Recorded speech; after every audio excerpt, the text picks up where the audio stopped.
Hello friend, I want to tell you about the Lexus RX car. Only 2 drives and no diesel. Lexus offered only 2 drive variants for the car. In some markets one more was offered. A regular petrol V6 and a petrol hybrid, based on a twin engine. This is a 3.5-liter unit marked II GRFE, which successfully powers countless Lexus and Toyota models from the American market. It can be found under the hood of, among others, Camry, Highlander or Sienna, as well as Lexus X.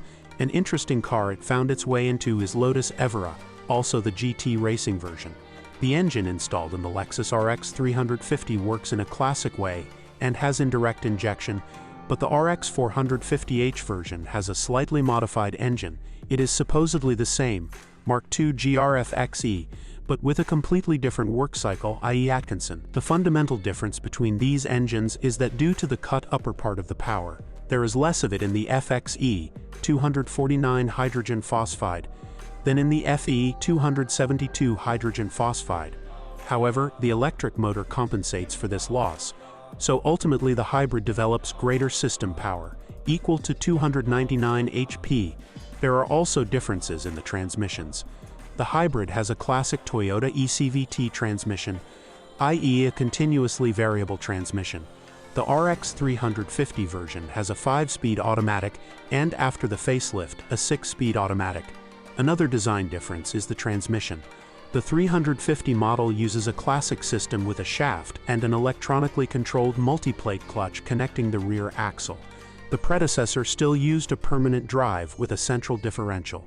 The 450h hybrid has a front and 4-wheel drive system. The latter consists of installing a second electric motor at the rear axle without affecting the maximum power, which, controlled by a computer, accelerates it in the event of slippage or a large throttle opening. The rear engine has only 68 hydrogen phosphide, so it does not affect acceleration in any way with good traction. It switches on sporadically, so it does not reduce fuel consumption, although it also has a recuperative function. The performance of the 350 and 450 versions is similar. For example, the hybrid accelerates to 100 km per hour in 7.8 seconds compared to 8 seconds for the non-hybrid version. The top speed is identical and is 200 km per hour, only the differences in fuel consumption are clear. As I mentioned, the hybrid is within 10 L 100 km. The petrol version needs an average of about 11.5 L 100 km. Currently, this is a difference of about $2 per 100 kilometers. So over 10,000 kilometers, you can save about $250 minus $350 on the hybrid. Contrary to appearances, these are savings that, if you intend to drive this car for a long time, will pay off even in the event of a failure of one of the elements of the hybrid system.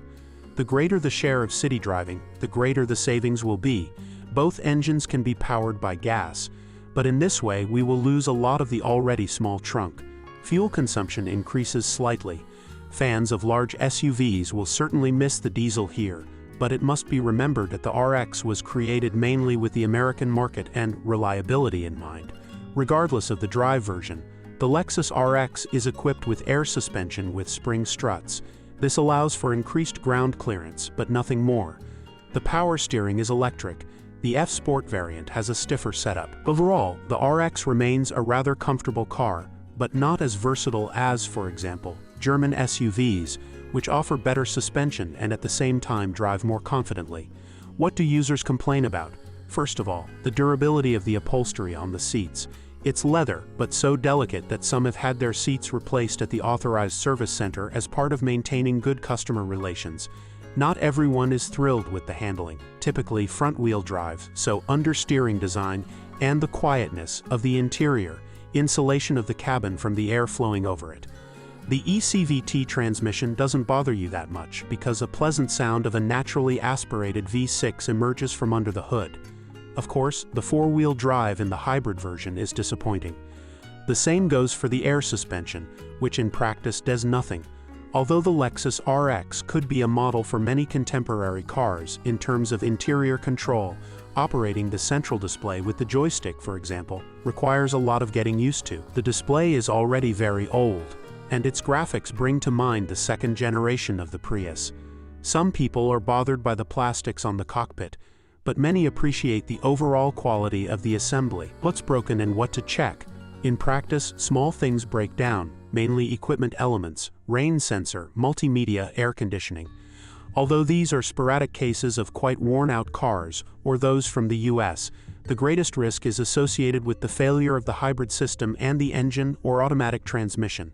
These are also rare cases.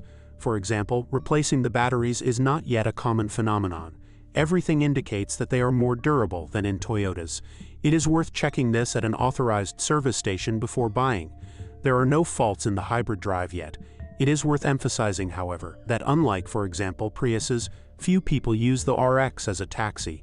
There are cases, however, when the timing chain needs to be replaced, but almost exclusively as a result of neglect of oil. Excessive oil consumption can also happen. In practice, it turns out that it is not combustion, but leaks. Usually the engine is sweaty in the upper part. In many cases, the problem is the rubber pipe supplying oil to the variable valve timing system. In 2010, it was replaced with a more durable steel one. Another fault, typical for the RX engine, is a failure of the coolant pump. It manifests itself through a loss of fluid, which ultimately leads to an increase in temperature. Ignition problems also occur. Usually, it is enough to replace the spark plugs or coils.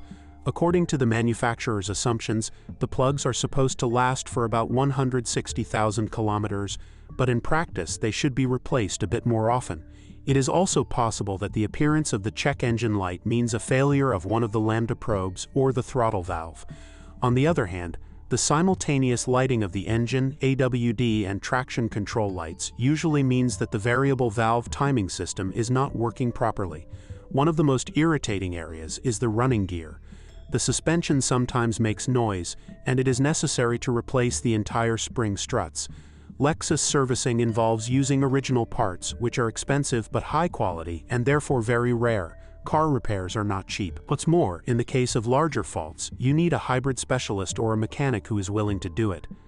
The transversely placed V6 and the low popularity of the model do not encourage, for example, work on sealing or replacing the timing belt. When buying this car, you must first verify its history in terms of accidents and incidents such as floods, flooding, fires, etc. A few years ago, these were very expensive cars, so it was worth gluing and scheming. Verification in a decent workshop is the minimum that can be done. It is also best to go to an authorized service center and check whether the given model is not subject to repair campaigns and what its service history is. There is one more thing to check: whether the car has four-wheel drive. Although front-wheel drive versions are rare, you can simply buy one by accident. In winter or on wet surfaces, it will lack traction when starting off. What's worse, it won't be easy to resell either. Few people want such an SUV without AWD. Is it worth buying a Lexus RX III? It is primarily a car for people who want one, not as an alternative to another model. If you are thinking about the BMW X5, but are considering the Audi Q5 or even the Volvo XC90, then the Lexus will either delight you and you will buy it immediately, or it will disappoint you so much that you will never return to this brand. The Lexus RX has certain features that have nothing to do with the competition. If you like it, you should be aware that despite the passage of time, its servicing costs are not lower than when it was new.